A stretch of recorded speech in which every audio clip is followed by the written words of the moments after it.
Hi, I'm Ryan, your tech guide. Today we're talking about Google Docs, a free online word processor that autosaves your work and lets you access your documents from anywhere. It's very nice. And I'm going to walk you through everything you need to know, one step at a time. So let's get started. First things first, how do you get to Google Docs? Well, let's open up a browser and let's go to docs.google.com. We'll need to sign into our Google account, so just click on our email here, input our password here, and then hit next. Now we are into Google Docs. We have a few options. We can begin by creating a blank document, which is what we will end up doing, or we can start with a template from the template gallery. Now, let's say that you were working on a resume and you didn't want to start from scratch. Well, you can use one of these templates and then put your information into that. Makes it a bit easier. They have a number of different templates. So it's nice to know for the future, but for right now, let's keep it simple and just start with a blank document. First things first, let's name our document. To do that, in the upper left-hand corner where it says Untitled Document, let's left-click there and let's name our document. How about Welcome to the Trail? And then if we hit Enter, it is automatically saved. Now, one of the wonderful things about Google Docs is that every change that you make to the document is automatically saved for you. It takes so much pressure off. It makes it so much easier too. Okay, so let's type out some text and let's see how we can edit that text, since that's the whole function of word processors anyway. Let's see what we can do. Let's highlight this text, left click, and then drag over. So one thing that we can do is change the font style. So we could change it to something more powerful like Impact, or something a little bit more fun like Comic Sans. We have a number of different options, but for right now, let's keep it simple and just change it to Georgia. I like that one. We can also change the size of our text. The plus sign makes it bigger, minus sign makes it smaller. And then if there's a specific size that we want, then we can just click here and then go to that size.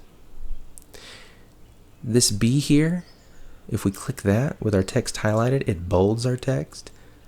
The I makes it italicized. The U with a line underneath it is the underline button. Now these two here deal with the color of the text. So this one is the text color. So let's say that we wanted to change our text to a nice orange. There we go. Or let's say that we wanted to add a highlight to our text. The background is a different color, so that's where highlight color comes in. Let's say if we change it to yellow. And there we go.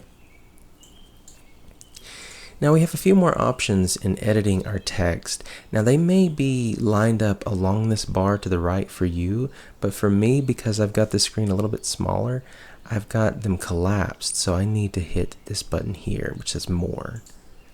Okay, so the few more options that we have is that we can adjust the alignment of the text. So we can align it to the left like it currently is in this document. We can align it to the center, or we can align it to the right. Or we can set up our text as a checklist, say a grocery list or a shopping list. We can set it up as a bulleted list or a numbered list. So already there's a lot of different changes that we can make to the text. But what if we make a change and we want to undo the change? Well, on the same bar all the way to the left, that's where these buttons come into play. So this is the undo button, and every time you click it, it goes back into the past and undoes what you just did. Hard to say. But now if you've gone a little bit too far, then you can hit the redo button and it will go forward in time to wherever you want to stop. So we've talked about editing the text itself, but now what about the page itself? How do we do that? Well, if we go up here to File, click that, and then go down here to Page Setup, we can make adjustments to the actual page. So we could change the orientation of the page from portrait to landscape. We could change the paper size. something bigger, something smaller. We could change the page color. Say if we wanted to change it to a nice yellow, then it would be yellow now. You can hit the undo button. We can also adjust the margins as well. So those are some of the changes that we can make to the page itself. But now what if we want to add something to the document? We want to insert something. Well, if we go over here to insert, we left click that. We have a few options. First, we can insert an image. Now we can do so from our computer itself. So a picture that is stored on our computer currently, we can upload it and then put it into our document. We can do that. Or we can search the web for an image that we would like to use and then put it into our document that way. Another thing that we can add is a table. As we drag our mouse along this grid, it helps us to see how big our table will be. So right now it's a 4x4 table, and then if we left click that, it inserts a 4x4 table into our document, and we can add text into each of these boxes. Another thing that we can add are links to different websites, drawings, though that's a little bit more advanced, but we can do it, charts, symbols, emojis. There's a number of things that we can add into our document. Now, one of the best things about Google Docs is the ability to share and collaborate and work with others on the exact same document in real time. How do we do that? Well, this share button right here, if we left click that, it gives us a few options. Let's begin with the simplest one. We can easily copy the link to our document and then send it to someone else, and they can see it or edit it from there. But we can adjust that. So currently it's set to restricted, which means that only people with access can open with the link. So that means that only people that we specifically add to this list up above here, putting their email address in here, can open the document. Everyone else cannot open it. So it keeps it safe that way. But we can change that. So if we left click this, we can change it to anyone with the link. Now we can send the link to anyone we want, and everyone who opens it can view this document. But we can change it even further. So let's say that we wanted it so that everyone who opens this document can then edit the document. Well, if we go right here and then left click and then change it to editor, now once we copy this link and send it to someone, they will be able to open it and edit the document.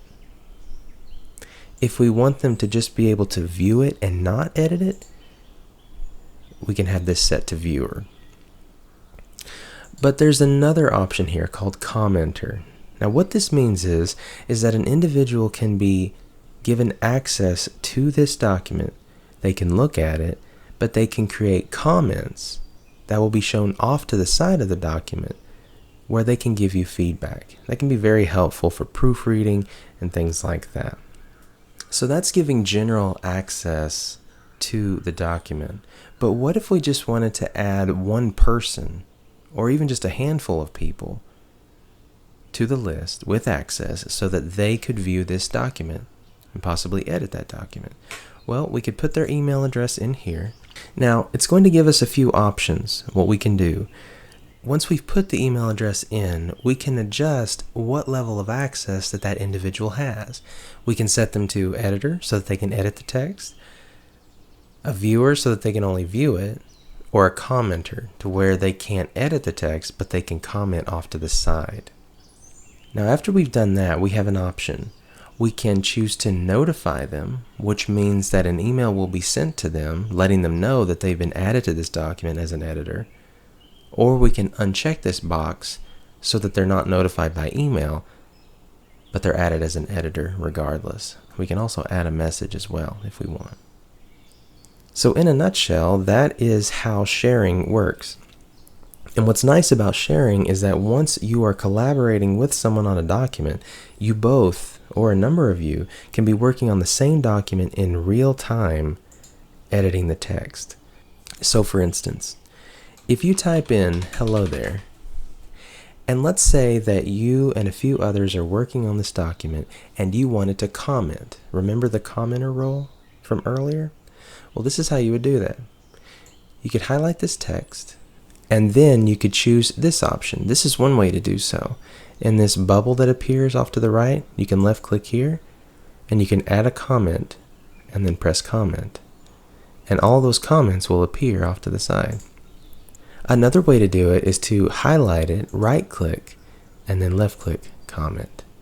So that's sharing, commenting, but what if you just want to do something simple like printing the document?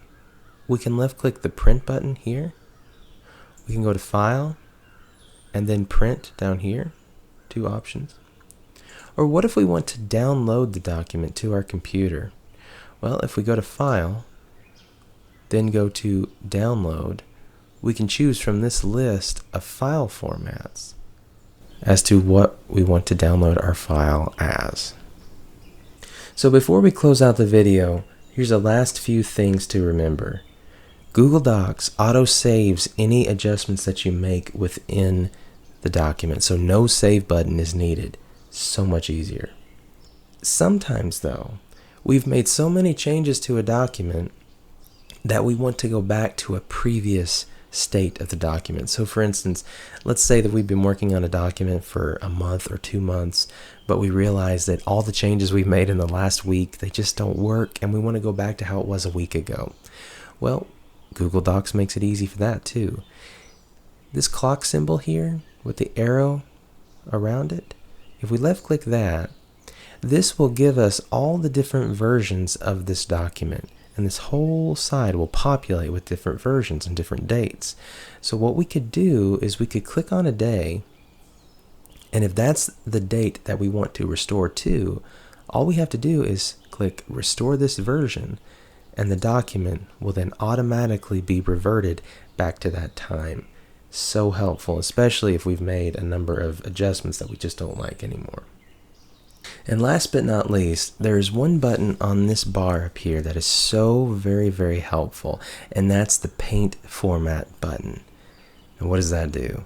Well, let's say that as you're typing your document, you make an adjustment to say this text right here. Let's say that you've chosen to make the text orange and highlight it yellow. Maybe not the best choice, but hey, you want the whole document to look like that. What you can do is highlight the text, hit the Paint Format button, and then highlight the text that you want to adjust to that same format. And voila, there it is. I love that button. And that's it. You've just learned the basics of Google Docs. Congratulations. Why don't you try creating something today, even if it's just a practice note for yourself, something simple just to get started. You've got this. In the next video, we're going to dive into Google Drive, where all of these files that you've created are stored and where you can store other things. So be sure to subscribe and hit the bell so that you don't miss it. Thank you so much for watching. I'm Ryan, your tech guide, and I'll see you on the trail.